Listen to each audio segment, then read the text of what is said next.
Welcome back to be alert. పట్టణ పేదరిక నిర్మూలన ప్రాజెక్టు రంగు మారుతోంది. పేద మహిళలను ఆర్థికంగా బలోపేతం చేయడానికి ప్రవేశపెట్టిన మెప్మా పథకం అవినీతి రాజ్యమేలుతోంది. రాజకీయ నాయకుల ఏలుబడిలో దళారీలు అక్రమార్జనకు కేంద్రంగా మారింది.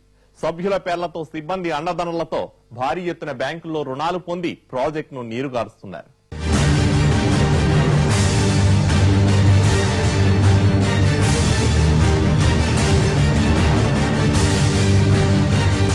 దోచుకున్నోడికి దోచుకున్నంత అన్నట్లు తయారైంది ఖమ్మంలోని పట్టణ పేదరిక నిర్మూలనా సంస్థ మెప్మా.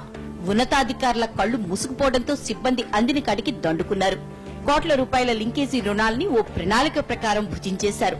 బినామీ గ్రూపుల ఏర్పాటు మొదలు కమిషన్లు పుచ్చుకోవడం వరకు ఉద్యోగులు అన్నీ తామే నడిపిస్తున్నారు.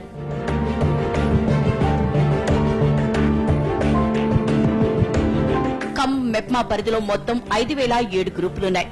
అందులో 39,043 మంది సభ్యులున్నారు.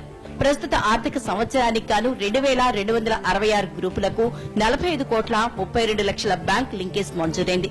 తీసుకున్న లింకేజ్ ని సభ్యులు నెలనెలా తమ వాటాగా బ్యాంకులో జమ చేయాలి. అయితే తొలి 4 నెలలు బాగానే చెల్లింపులు చేశారు. కొన్నాళ్ల తర్వాత మెప్మా సిబ్బంది బ్యాంకు అధికారులతో కుమ్ముక్కై సుమారు 30కి పైగా బినామీ గ్రూపులు ఏర్పాటు చేసి కోట్ల రూపాయలు స్వాహా చేశారు. వారి గ్రూపులో లేకపోయినా కూడా వారి పేరు మీద కొన్ని లక్షల కుంభకోణం అనేది ఈ రోజు జరగడం జరిగింది. మరి ఈ బినామీ గ్రూపులు ఏర్పాటు చేస్తున్నటువంటి ఆర్పీలు గాని సీఓలు గాని ఎవరైతే ఉన్నారో వారి పైన అధికారులు ఎవరైతే ఈ అవినీతికి పాల్పడుతున్నారో వెంటనే ఈ ప్రభుత్వం వీటి మీద దృష్టి సాగించి వారి మీద నిఘాని ఏర్పాటు చేసి లింకేజ్ తీసుకున్న గ్రూపులు ఎంతకు బ్యాంకులో సొమ్ము జమ చేయకపోవడంతో బ్యాంకు అధికారులకు అనుమానం వచ్చింది. ఓ 10 గ్రూపుల లింకేజ్ పై విచారణ చేయగా బండారం బయటపడింది. సుమారు 30 గ్రూపులకు సంబంధించి కోట్లలో బకాయిలు ఉన్నట్లు తేలింది. బ్యాంకు అధికారులతో పాటు మెప్మా సిబ్బంది వారం రోజులుగా నగరంలోని రమణగుట్ట, గాంధీనగర్, రామన్నపేట తదితర ప్రాంతాల్లో పర్యటించారు. ఇప్పటివరకు చెల్లించని గ్రూపుల వివరాల్ని ఆయా బ్యాంకుల మేనేజర్లు మెప్మా కార్యాలయాలకు అందజేశారు. గ్రూప్ సభ్యుల వివరాలతో పాటు ఆయా వ్యక్తుల ఆర్థిక స్తోమత, అసలు వారు రుణం తీసుకున్నారా లేక బినామీలా అనే ప్రశ్నలకు సమాధానాలు రాబట్టారు.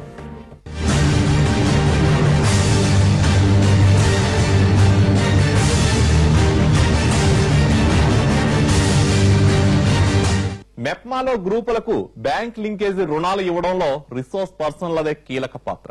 వారు సంతకం చేసిన తర్వాత కమ్యూనిటీ ఆర్గనైజర్లు, ఆ తర్వాత జూనియర్ మైక్రో ఫైనాన్స్ అధికారి సంతకం చేయాలి.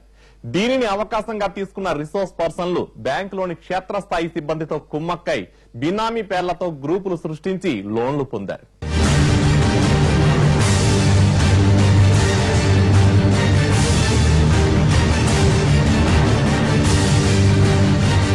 రుణం మంజూరు సమయంలో రీసోర్స్ పర్సన్ల నుంచి జూనియర్ మైక్రో ఫైనాన్స్ అధికారుల వరకు మామూళ్లు అందుతాయి. ఏదైనా కొత్త గ్రూపు ఏర్పాటు చేయాలి అంటే తప్పనిసరిగా అందులో 10 మంది సభ్యులుండాలి.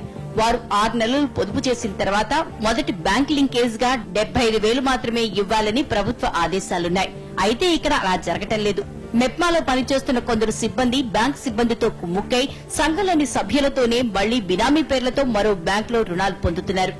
అన్నారు 3 నెలలకే తిరగరాస్తున్నారు. దాని అప్పు తీరిపోయి 6 నెలలు 7 నెలలు అయినా కూడా మా ఊరోళ్ళు ఎవరు పట్టించుకోవట్లేదు. గ్రామ దీపుకులు గాని ఎవరైనా మీకు ఇంకా ఒక్కొక్కరు 10,000 కట్టాలంటున్నారు. దీని గురించి మా సంఘం తరపున ఎవరు మాట్లాడేవాళ్ళు లేరు. లింకేజ్ కింద రుణం ఇవ్వాలి అంటే బ్యాంక్ అధికారులు తప్పనిసరిగా గ్రూప్ సభ్యులు వారి వివరాల్ని తనిఖీ చేసి అన్ని సక్రమంగా ఉంటేనే లోన్ ఇవ్వాలి. అయితే నిబంధనలేవి పాటించకుండానే కొత్త గ్రూపులకు లక్షల్లో రుణాలిచ్చారు. ఏళ్లు గడవడంతో బ్యాంకు అధికారులు సైతం బదిలీపై ఇతర ప్రాంతాలకు వెళ్లారు.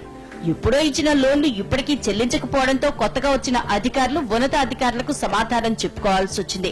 దీంతో అసలు ఏం జరిగిందనే దానిపై వారు దృష్టి సారించారు. ఆంధ్రప్రదేశ్ గ్రామీణ వికాస్ బ్యాంకులో ఇలాంటి బినామీ గ్రూపులు 10 ఉన్నట్లు గుర్తించారు. 3 రోజులుగా విచారణ చేస్తున్న మెప్మా సిబ్బందికి ఆయా గ్రూపుల్లో అసలు వ్యక్తులే లేరనే విషయం తేలింది. దీంతో మరిన్ని బినామీ గ్రూపులు ఉండవచ్చనే అనుమానాలు వ్యక్తమవుతున్నాయి. మరోవైపు నోటీసులు అందుకున్న సభ్యులు బ్యాంకుల వద్దకు వచ్చి తాము తీసుకున్న రుణాన్ని చెల్లిస్తున్నామని, మళ్లీ బకాయిలు ఉండడం ఏంటని లబోదిబోమంటున్నారు. అంటే లేవు మీకు పొదుపులో చేస్తున్నాం అంటున్నారు. మీ వడ్డీ మీకే ఇస్తున్నాం గానీ మేము వడ్డీ మా కారు లేదంటున్నారు. మరి దీనికి అన్యాయం జరుగుతుంది. ఈ మహిళా సంఘానికి మాకు న్యాయం చెయ్యాలి మీరందరూ కూడా. మరి ఎన్ని దొంగ గ్రూపులా తయారు చేసి బ్యాంకుకి అడిగిపోతే ఒక దొంగ కుక్కల్లాగా గెదుగుతున్నారు. దానికి ఏంటి మాకు న్యాయం చేయాలి చెప్పాలి. మా రాగా గ్రూప్ వాళ్ళకి చెప్పాలి.